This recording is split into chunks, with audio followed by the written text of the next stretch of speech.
Welcome everyone to our CMALT Hangout for week 4. This is for our New Zealand Australian participants.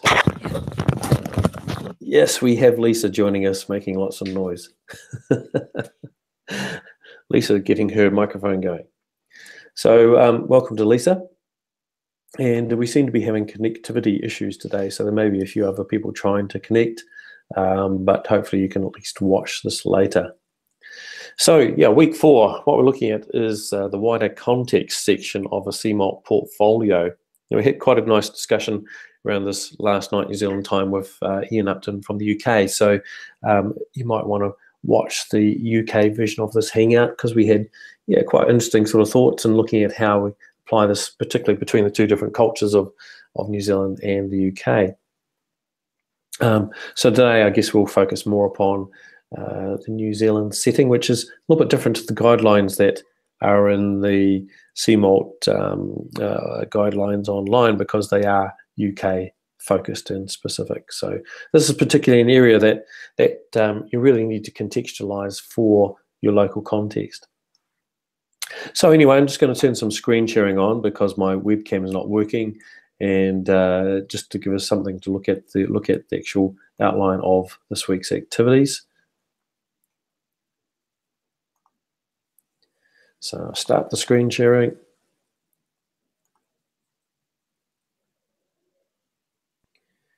And hopefully that's working.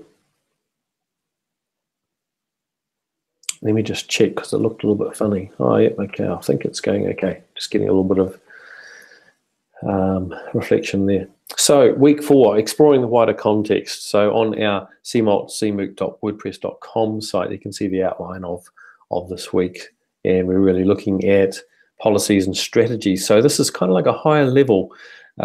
What sort of institutional policies and strategies, what sort of governmental or national or even international policies and strategies impact upon your ability to teach and particularly engage with learning technologies as such. So we talked last night, there's a big issue around data storage, particularly in the UK and Europe, and they have a whole big push around trying to keep data on local countries' servers. So that's a big issue to think through.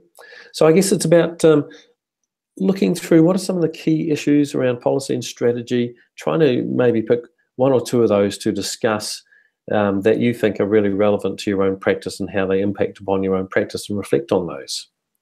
So I know particularly in New Zealand, really one of the big issues or one of the big, governmental policies is around the Treaty of Waitangi, because that's what defines us as a country. So our biculturalness, our responsibility to Maori, to Pacific Islanders, etc., and to increase their participation in higher education.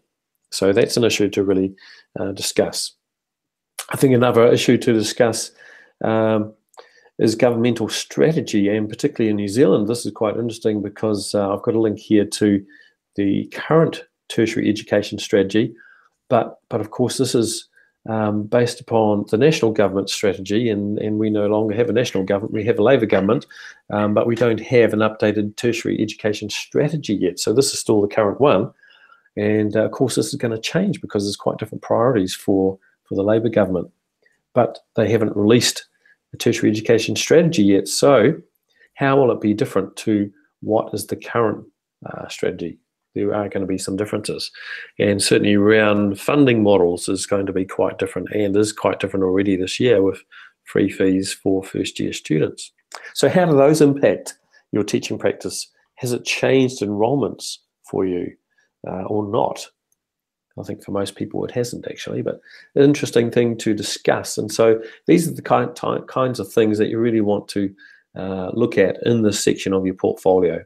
Higher level strategy policy issues that impact upon your practice and reflect upon those. So you need to choose a strategy, legislation, standards, and there's some suggestions there, and one policy If you do 2 strategies or 2 legislation issues, then you don't need to do a policy issue unless you're going for the higher level CMALT accreditation, which is currently under development, and in that case you have to choose both. So that's kind of what this week's about. If we look in the Google Plus discussion forum, you can see some of the activity that's been going on there, which is great. We now have 63 registered members on Google Plus, which is awesome. You can see there the Hangout that we had last night with the UK. If you want to listen to their perspective on what they do, then it would be a useful video to watch. We have the outline of this week's activities in Google Plus as well. We've also got a very brief poll there, looking at the idea of having a boot camp, setting aside a week in our semester break for us here to get around a table and really sort of work on people's portfolios and share where people are at. And we're opening it up to virtual participation as well. So anyone around the world will live stream bits of it, probably use Periscope and Hangouts, get some feedback, maybe some examples from people from the UK, Australia, etc. And it'd be great to get, you know, some solid sort of time for people to really work on their portfolios. So if you're keen on that, we have a little poll there. You can click on the sign me up or indicate to us that maybe you'd like to, but you can't make it at that time. That would be great. So check out the Google Plus discussion forum. You can see people are posting examples of the various sections of their portfolio. Here, our latest one here is from Sarah Nay from London School of Economics, I think she's at. Check those out, give people feedback, comment on them, share your own examples, and don't forget the project bank. So the project bank is where we're encouraging people to share their ideas, their examples of the various sections of a portfolio. You can see we've got a fair number, sort of growing number there for the various sections. The biggest populated section currently is the contextual statement, and the wider context is this current week's issues, and you can see we've got 3 current shared examples of that. It'd be great for you to check those out, give people feedback, give them a rating, and share your own as you develop your own. So the project bank tells us how many people have viewed each of these examples and give voting to give people sort of feedback, broad feedback, but you can also comment to us as well.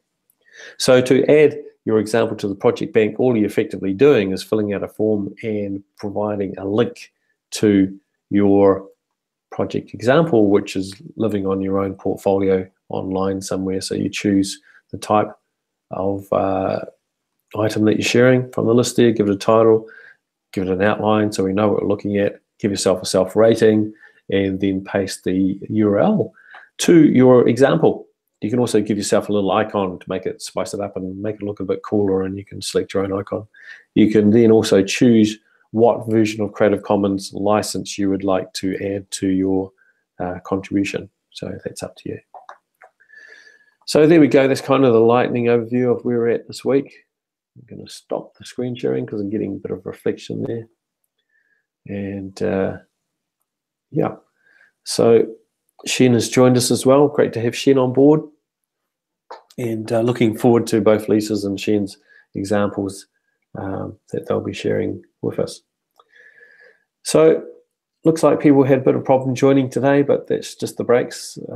We've had a lot of issues with power outages in Auckland and across New Zealand with the thunderstorms that we've had, etc., over the last few days. So I'm not surprised. But anyway, hopefully people get something out of watching this later. And thank you for those who joined us today. We'll catch you next week.